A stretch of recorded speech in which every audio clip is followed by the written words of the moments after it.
Jacob Mueller, quarterback Kyle King, wide receiver Brandon Jordan, and coach Pete Fredenberg. Great win for our program. Obviously, it was incredible. The concern we had going in was they played great defense.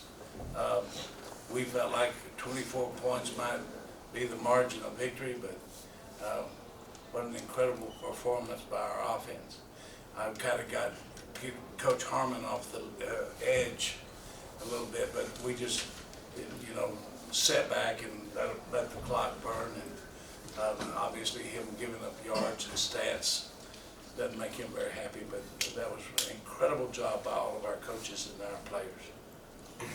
Kyle, you talked just a couple of days after the Trinity game about being eager to get out and kind of redeem yourself, and you got sick and you get a chance to do that last week. Is this a carryover from that?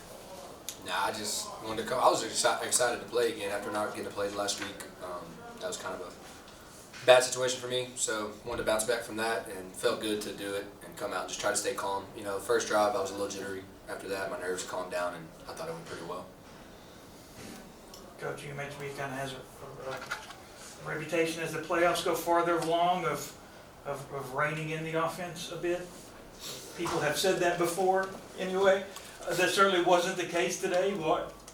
I mean, did you just tell Steve to just sling it around? No, we always play as a team, number one, and we felt like that we had to move the football, and they gave us some opportunities of one-on-one matchups that we felt like we could capitalize on.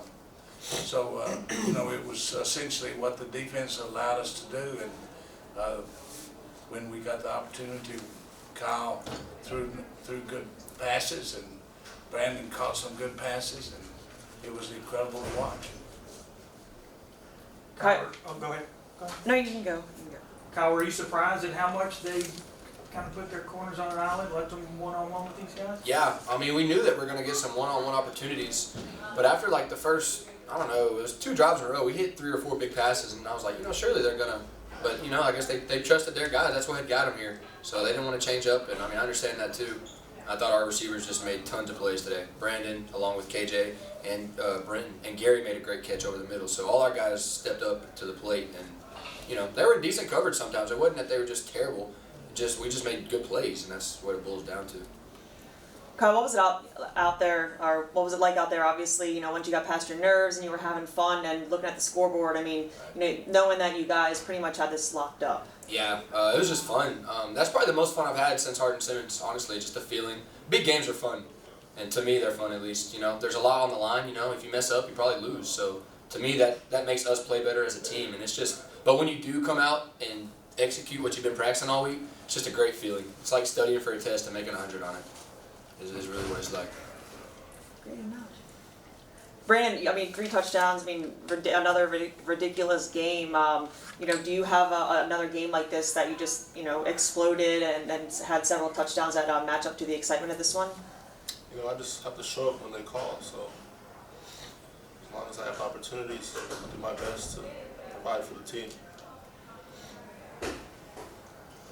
Coach, the lateral pass, hook and ladder type play, whatever you want to call it, with KJ at the beginning of the game to Brenton. How big was that? Just kind of Wasn't that big? And man, you should have seen it all week long. It just worked. What a little athlete number 7 is. To be able to, 40 yards on the what dot. can he not do? It's kind of like number 2. If we had a free safety pass, he could do that too. And just wanted to ask you too, Brenton and Brandon both making some of those tough catches as Kyle talked about. Linfield was tight coverage a lot of times, but they were able to kind of get up, make those catches, use their height, Brandon using his height to their advantage. How key was that in having those guys in the first half step up and make those plays for you guys offensively to kind of set the pace? Yeah, it was great. And the thing that you got to realize, it's not just because he's tall. Yeah. He's really athletic, and the eye-hand coordination to make those plays, and those passes have to be placed there. And so Kyle did a great job. I think the big one was Gary. That was a beautiful throw and catch by Rugman. That it was just our offense. We just can that up and keep doing it. Last one for you, Kyle, but, you know, offensively, you guys came out those first 2 possessions, probably not what you want to see as far as passing goes. Did you guys make any adjustments or just kind of stick with what got you guys here as far as passing goes in? I mean, the Brandon, they were eventually going to get open, yeah. right? The first 2 drives, I'll be honest, I just butchered 2 plays, to be honest with you. I thought they were in something that they weren't. I went to the wrong side, and you know, I realized as soon as I snapped it that I went to the wrong side. So yeah, the first 2 were definitely on me. There was nothing, and we called the same exact plays. Even first play of the game was a solo read, and I made the wrong read on it. So, and then you know, we scored on 2 more solos. So it was a matter of me doing the right thing, and you know, I finally did. It worked. It worked, yeah. Coach, your team's playing obviously, you know, outstanding right now. Each and every round, you go deeper into the playoffs. It seems like you guys just continue to get better, which, you know, obviously only helps because the competition is better. So just kind of reflect on that. I mean, you guys continue to get better every week. Well, you know, it's so enjoyable when you coach guys that really care enough about each other that they want to give their very best effort, and that's something that we really cherish, and something that we work very hard to develop.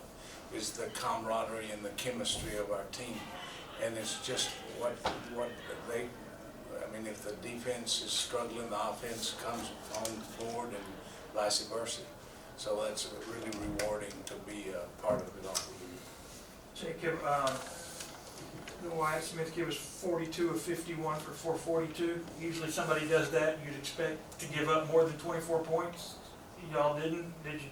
Did you just have to say, we just gotta keep our composure, they're gonna get some yards, but we gotta stand up at the right times, or how'd y'all keep them out of the end zone? Yeah, so we never like giving up any type of yards as a defense. That's our big thing. That's our big thing whenever it comes to our pride. We like to lean on the defense and not score any points. But when we get to the red zone, that's kind of where we bow our necks.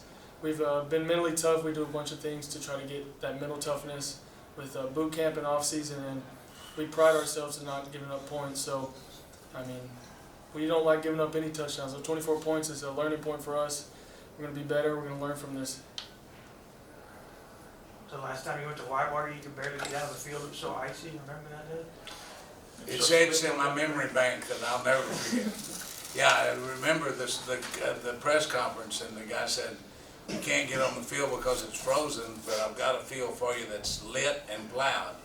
And I'm thinking, we got a cultivated field we're gonna have to plow? He's talking about snow plow, but I mean, he's talking to a boy from Central Texas. And at 4 o'clock in December in Wisconsin, it's dark, so you have to have lights. In 2019, they pushed y'all around kind of that day, knocked y'all out, then you don't get a shot last year, COVID wipes everything out, and you've waited a long time.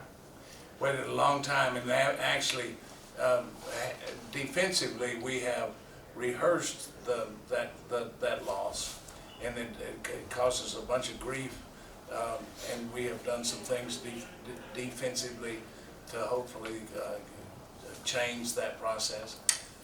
Obviously, the biggest change is getting that guy into the NFL that played guard against us last year. But we will match up with Wisconsin Whitewater and play them, and we're looking forward to the opportunity. We wish it was here, but it's not, so we'll go to Wisconsin, but we'll be ready to go. Kyle, obviously playing in different conditions, as Coach mentioned, it's dark, a lot colder. What type of maybe research or anything do you do as a quarterback to maybe prep for that? Like for the Ravens, Lamar Jackson, like he'll practice with he'll put his hand in like a cold ice bucket and throw balls, or like how much of an effect do you think that may have, or what have you been through in your past to maybe help out? Yeah, I really don't know. I've never really went to Wisconsin or been in that cold weather, so I'll definitely look some stuff up, Google just some ideas. Like you said, I didn't know that about Lamar, but that's a good idea. Because when your fingers are numb, it's going to be a little different for sure. So thank you for saying that. Absolutely. All right. Guys, thanks so much. I appreciate it very much.